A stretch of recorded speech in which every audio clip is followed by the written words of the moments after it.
साथियों, कल मैंने आप लोगों से बातें की थी और बातचीत के दौरान हमने कहा था कि कल शाम में जो श्री नरेंद्र मोदी का जो भाषण हुआ था उसमें उन्होंने लॉकडाउन लगाने की बात को नकारा।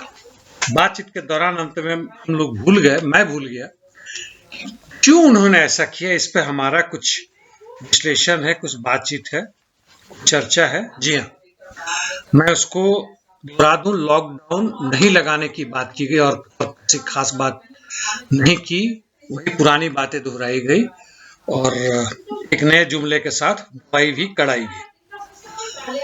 तो जिंगल बनाने वालों का कमाल है, जो लगातार सोचते रहते हैं, जो छठी, सातवीं या चौथी कक्षा के लिए, उससे भी कम के लिए होता है।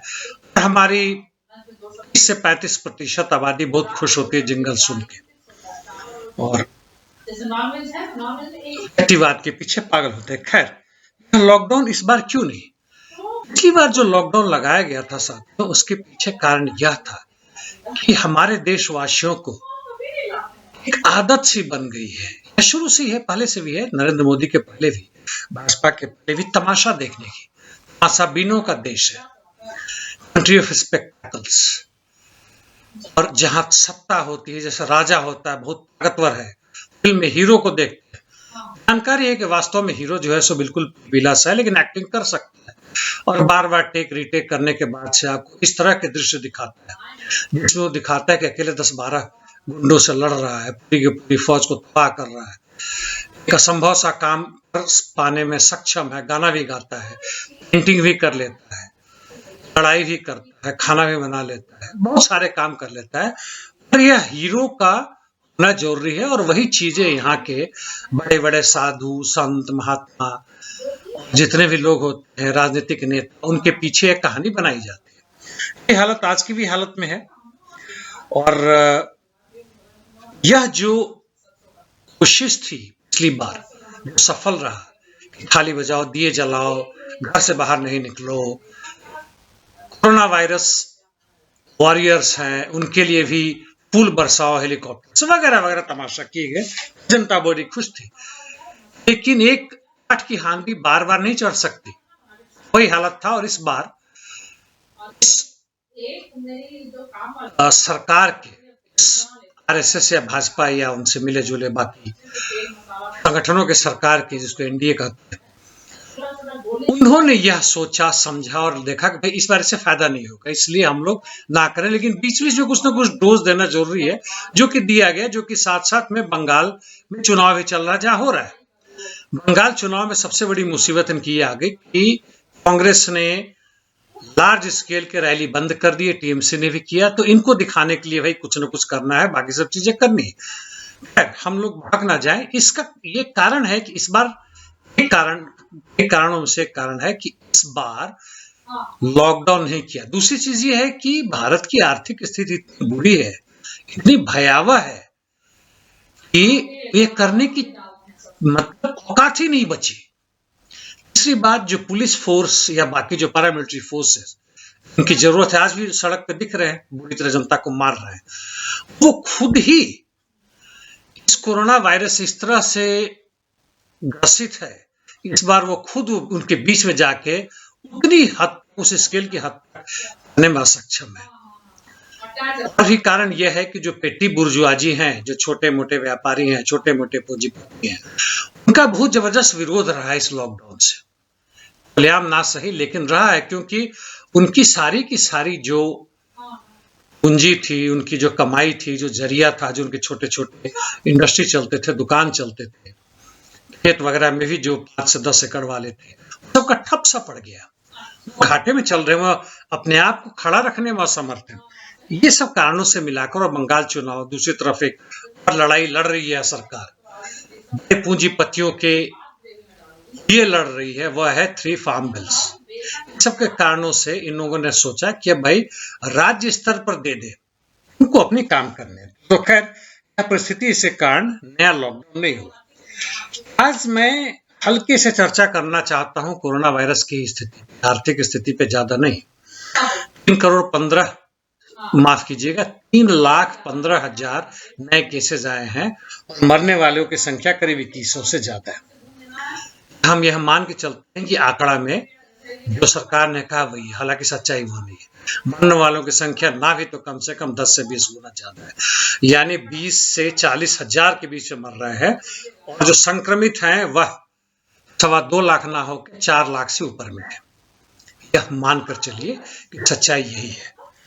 और सुप्रीम कोर्ट में ही पहुंचा, हाई कोर्ट दिल्ली से होते हुए सुप्रीम कोर्ट में पहुंचा। उत्तर प्रदेश के हाई कोर्ट ने लॉकडाउन करने का आदेश दिया था। यह हम भी मान के चलिए कि हाई कोर्ट सुप्रीम कोर्ट के जो आदेश होते हैं वह हमारे ऊपर लागू होते हैं, यह सरकार के ऊपर लागू नहीं होती, बड़े बड़े पूंजीपति के ऊपर लागू नहीं होती। उसको बदल भी दिया जाता, वैसे ना लागू करने वाले आदेश भी नहीं है, तो होगा तो उसको बदल दिया जाएगा।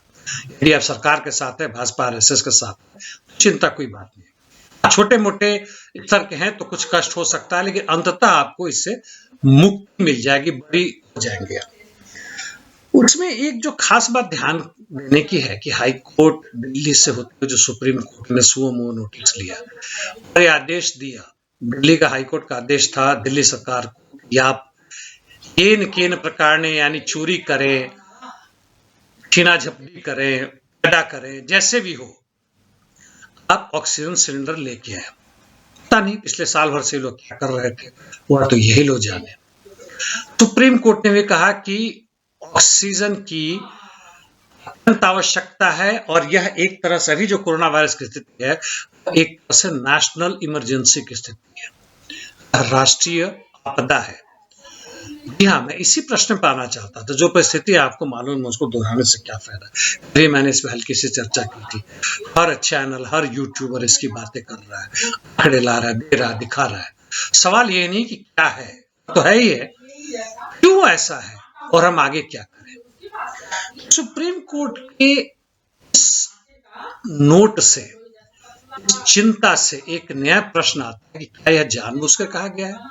जानबूझ के ना भी कहा गया हो तो आपदा से, समस्याओं से जो आगे के रास्ता ढूंढने वाले आरएसएस सरकार जो है, वह इस आपदा से, नेशनल इमरजेंसी को, बंगाल चुनाव खत्म होने वाला है, अब तक या 2 चरण और बचा है। 2 मई को गणना भी शुरू होगा और ज्यादा घपला नहीं हुआ गुजरात या बिहार की तरफ, अंतिम समय में भी 10-12 सीटें इधर उधर पलट जा सकती है और पूरा का पूरा पाला जो है सो भाजपा के हाथ पे चले जाए। हो सकता ना भी हो, लेकिन उतना जब करीब करीब का मसला होगा, यह चुनाव 2-3 दिन तक चलेगा, ध्यान रखना इस बात को, और नहीं तो फिर 2 मई को ही पूरी की पूरी हो जाएगी। तो वह खत्म हो रहा। अभी अगला समस्या है किसानों का आंदोलन, जो कि करीब 100 दिनों से अधिक का हो चुका है या उसके आसपास है। 1 मई को इनका भी कुछ कार्यक्रम होगा और आने वाले दिनों में ये फिर से दिल्ली में प्रवेश करने की धमकी दे रहे हैं। पिछली बार जब लॉकडाउन हुआ था तो उसके आड़ में इन लोगों ने CA/NRC पर, जो पूरे भारत भर में शाहीन बाग की तरह जो आंदोलन चल रहा था, उसको बंद कर दिया, झटके में किया गया। किसान आंदोलन के साथ ऐसा ना हो सका। इस बार किसान आंदोलन के जितने भी समूह हैं, उनका जो संयुक्त मोर्चा है, उन्होंने घोषणा की कि वो वापस नहीं लेंगे, वो अपनी देखभाल खुद कर लेंगे, बल्कि और घेराव को मजबूत करेंगे। और उन्होंने नारा दिया है हर किसानों को कि अब यह जो कटनी वगैरह का समय खत्म हो रहा है गर्मी के मौसम का, इसके बाद से आप पहुंचे। और जत्था का जत्था पहुंचना शुरू हो गया दिल्ली के हर बॉर्डर पे, आंदोलन बढ़ रहा है। क्या इस राष्ट्रीय आपदा, नेशनल इमरजेंसी जैसी परिस्थिति को वास्तव में नेशनल इमरजेंसी घोषित किया जा सकता है? ध्यान देने बात है, गौर देने लायक चीज है। ये चीजें ऐसे नहीं आती है, ये धीमे धीमे शगुफा के रूप में, छोटे छोटे तोते के रूप में आते हैं हमारे सामने। जैसे आपको याद होगा 1-1.5 साल पहले भूतपूर्व सुप्रीम कोर्ट के चीफ जस्टिस ने जब राज्यसभा के मेंबर बने थे, कहा तो 2024 में चुनाव नहीं होने चाहिए, इस सरकार को मजबूत करना चाहिए। एक शगुफा दिया गया। यह जनरली देखा जाता है कि कितना इसका विरोध हो रहा है, जनता किस तरीके से ले रही है, बाकी अपोजिशन पार्टी किस तरीके से ले रहे हैं। भी एक हो सकता अनजाने में, हो सकता जानबूझ से किया हो। अनजाने में है तो उसको जानबूझ से बदलने की कोशिश हो, लेकिन स्थिति उस तरह बदल रही है जहां की आर्थिक मंदी यानी इकोनॉमिक क्राइसिस होते हुए इकोनॉमिक रिसेशन, यहाँ तक कि डिप्रेशन 1928 वगैरह में जो पूरे विश्व भर में देखा गया था, उसकी पुनरावृत्ति हो भारत में और विश्व के बाकी जगहों में। कोरोना वायरस के बढ़ते संकट तो दिख ही रहे हैं और जिससे कारण और गहराई है बेरोजगारी, महंगाई, खत्म होता हुआ शिक्षा, स्वास्थ्य व्यवस्था, लोगों का गरीबीपन बढ़ रहा है, लोग बेघर हो रहे हैं, विद्रोह होने की संभावना हो सकती है। ये मानकर मत चलिएगा जनाब कि भारत में कुछ नहीं हो सकता है, इस गलतफहमी में मत रहिएगा। भारत शहीद भगत सिंह, क्रांतिकारी भगत सिंह, एक विचारक भगत सिंह का देश है और उनके साथियों का देश है। चंद्रशेखर हो, अशफाक उल्लाह हो और बहुत सारे दूसरे रहे, यहाँ भी विद्रोही हुए हैं और विद्रोही केवल आत्महत्या के लिए नहीं, केवल अकेले बम फोड़ने के लिए नहीं, बल्कि पूरे के पूरे समाज को बदल डालने के लिए एक विचारक के रूप में। और वह परिस्थिति है भारत में बन रहा है, इस पर ध्यान देंगे साथियों। और ये परिस्थिति इस सत्ता को मजबूर, इन्वर्टेड कमा बोल रहा हूं, कर सकती है या इनकी प्लानिंग हो सकती है।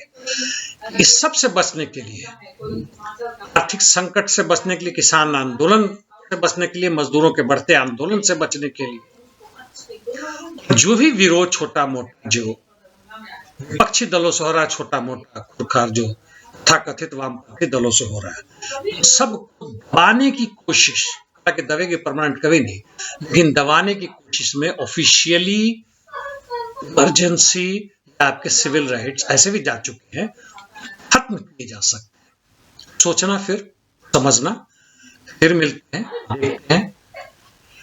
हमारा यही याद रखना कि हमारा यह जो भी मेरी कोशिश है यह नहीं है कि आज क्या हो रहा है, जैसा मैं बोल चुका हूं, ऐसा आखिर क्यों हुआ और आगे हमें क्या करना है। क्रांतिकारी नमन के साथ साथ